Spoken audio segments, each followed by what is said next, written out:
నమస్కారం సార్. నమస్తే. పాదాభివందనాలు సార్ మీకు. మా ఆశీస్సులు ఉంటుంది. ఏంటి తెలుగు చాలా స్పీడ్గా మాట్లాడతారా మీరు? అక్షరాలన్నీ మింగేసేట్టు. అవును సార్, కొంచెం నాకు వాయిస్ ఉంటుందా సార్, నాకు కొంచెము మాట తొందరగా వస్తుంది అనమాట. ఓ, చాలా స్పీడ్గా మాట్లాడతారు. అవును సార్, గురూజీ గారు నాకు కొంచెం అసలు ఏం బాగుంటలేదండి. నేను ఏం బాగలేదు? నాకు ఉద్యోగం కానీ నేనేం చేయలేకపోతున్నాను సార్. ఇక అంటే ఏం చేయలేకపోతున్నారు అంటే ఇప్పటిదాకా ఏం ఉద్యోగం చేయలేదు అయితే? చేసినా సార్, కానీ నాకు నిలుచుకుంటుంది అనమాట ఎప్పటికీ. ఇట్లా నేను ఒక సంవత్సరం చేస్తున్నాడు, మళ్ళీ పోతుంది, మళ్ళీ 2 సంవత్సరాలు చేస్తాను, మళ్ళీ ఇప్పుడు తప్పవుతుంది అనమాట నాకంతా. Okay okay. అయితే నేను పుట్టిన తేదీ వచ్చేసి 30 జనవరి 72 అండి. నేను పుట్టింది 30 జనవరి ఫిబ్రవరి 2.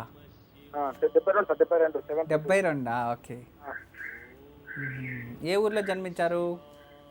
హైదరాబాద్ సార్, నాకు పుట్టింది నేను హైదరాబాద్. ఓకే, ఇక్కడే పుట్టి పెరిగిందంటే ఇక్కడే. అంటే పుష్యమి నక్షత్రం, కర్కాటక రాశి. అవును సార్. మీరు ఎన్నో కొడుకు నాన్నగారికి? జ్యేష్ఠ పుత్రుడు. మీకు సంతానం? నాకు 2 పాపలు సార్. నాకు 2 పాపలే. చూడండి ఇక్కడ, ఎందుకంటే జన్మ జాతకంలో పితృదోషం చూపిస్తుంది మీ జాతకంలో. అందుకే మీ జీవితంలో ఎదుగుదల అనేది లేదు. అవును సార్. కష్టానికి తగినట్టుగా ప్రతిఫలం లేదు. అసలు మీ జీవితంలో దాదాపు ఒక మీకు 20 సంవత్సరాల నుంచినే కష్టం స్టార్ట్ అయింది. అవును సార్. ఆ రోజు నుంచి ఈ రోజు వరకు కష్టపడుతూనే ఉన్నారు, కానీ పేరు లేదు, గుర్తింపు లేదు, కష్టానికి తగినట్టుగా ప్రతిఫలము లేదు. అపవాదాలు, అవమానాలు మీ వెనకే ఉంటాయి. అవును గురుజీ గారు. అది పరిస్థితి. ఎవరి నుంచి సపోర్ట్ వేరే లేదు. ఎందుకంటే 2 అమ్మాయిలు జన్మించారు మీ జాతకంలో. మీ నాన్న తాతగారికి పితృదోషం ఉంటే మీ నాన్న నుండి మీకు వచ్చింది. అందుకే మీరు జ్యేష్ఠపుత్రుడు. జ్యేష్ఠపుత్రుడు పితృదోషం. పితృదోషం సుతక్షయం, వంశం లాస్ట్ అవుతుంది. అందుకే ఆడపిల్లలే జన్మించారు. దీంట్లో ఎవరు దోషం లేదు. పితృల దోషం వల్ల మీకు వచ్చింది. ఆ దోషం వల్ల మీకు ఎదుగుదల లేదు. మీరేం చేయాలంటే ప్రతి ఆదివారం ఉదయాన్నే లేచి స్నానం చేసుకొని సూర్య నమస్కారం వేసుకుంటూ, తర్వాత ఆదిత్య హృదయ మంత్రాన్ని చదివి, సూర్య కవచాన్ని చదివి, గోధుమల్ని నానబెట్టి గోమాతకి తినబెట్టాలి. ఇలా 16 ఆదివారాలు చేస్తే పితృదోషం తగ్గుతూ వస్తుంది. మంగళవారం రోజు సాయంత్రం ఆంజనేయ స్వామికి తమలపాకల మాల ఇవ్వండి.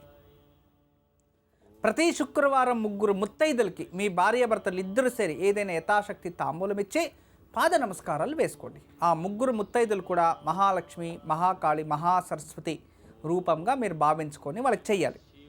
ఇలా 16 వారాలు చక్కగా చేసుకోండి. తర్వాత మీలో ఉన్న దారిద్ర దోషం నివారణమై కుటుంబంలో, ఉద్యోగంలో అభివృద్ధి రావాలని సంకల్పం చేసి రోజు ఉదయాన్నే తలస్నానం చేసుకుంటూ కనకదార స్తోత్రము మరియు గురుపాదక స్తోత్రం చదువుకోండి మంచిగా. అంతే చాలు. ఇలా చక్కగా ఒక 16 వారాలు చేసుకొని రోజు నేను చెప్పిన మంత్రాన్ని చదువుతూ వస్తే త్వరలోనే కర్మాలన్నీ తెగిపోయి చక్కగా అభివృద్ధి అవుతారు. ఇంతే, వేరే ఇంకేం భయపడాల్సిన అవసరం లేదు. మీ జాతకంలో ఉన్నది ఒకే దోషమే, ఆ దోషం పితృదోషం. పితృదోషం నశించింది అంటే ఇక మీరు అన్నిట్లో అభివృద్ధి అయినట్టే. పితృదోషం రోజు రోజుకి తగ్గిపోవాలి. అలా ఎన్ని రోజుల్లో తగ్గిపోతుందో మీరు అంత రోజుకి అభివృద్ధి అవుతూ ఉంటారు. నువ్వు ఇంకేమన్నా చెప్పాలా? ఇంకేమన్నా అబద్ధం చెప్పాలనుకుంటే చెప్పేయి. నేను చూడాలనుకుంటున్నాను నన్ను మోసం చేయడానికి నువ్వు ఎంత నీచానికి దిగజారగలవు అని. ఎందుకు ఆలియా, ఎందుకు నువ్వు ఇలా చేసావు? నీకు తెలుసు కదా, నానమ్మ తర్వాత నీ ఒక్కదానిని కదా నేను పూర్తిగా నమ్మేది. ఏమన్నావు నువ్వు? ఈ మధ్య అన్నిటినీ మర్చిపోతున్నావా? అది చాలు. వాటిలో ఉన్న శక్తి విషయాన్ని గ్రహించి మనకు వివరిస్తాయి.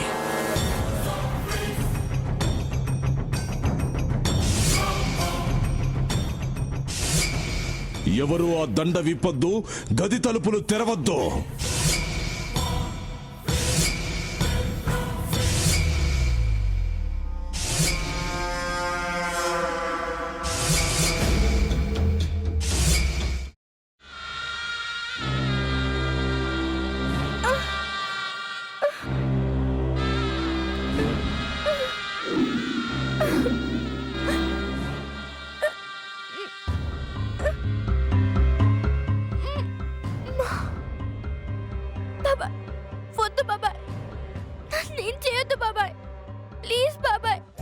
నీకు నిజం తెలిసినప్పుడే నా ఆలోచనలో నువ్వు చచ్చిపోయావు.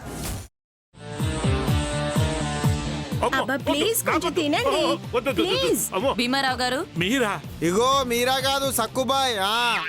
అవును, మీ పనామే లేచిపోయిందని చెప్పి కంప్లైంట్ ఇచ్చినావు కదా. రేయ్, ఆయన కంప్లైంట్ ఇచ్చింది లేచిపోయిందని కాదు, కనిపించడం లేదు అని. అట్లానా? సరే మేడం. ఇడియట్. ఆ వంట మనిషి పేరేంటన్నారు? రత్తాలు మేడం. ఏం పెద్ద మంచి, నీ వంట మంచిని కూడా మేడం అని పిలుస్తావా? రేయ్ హాఫ్ బ్రెయిన్,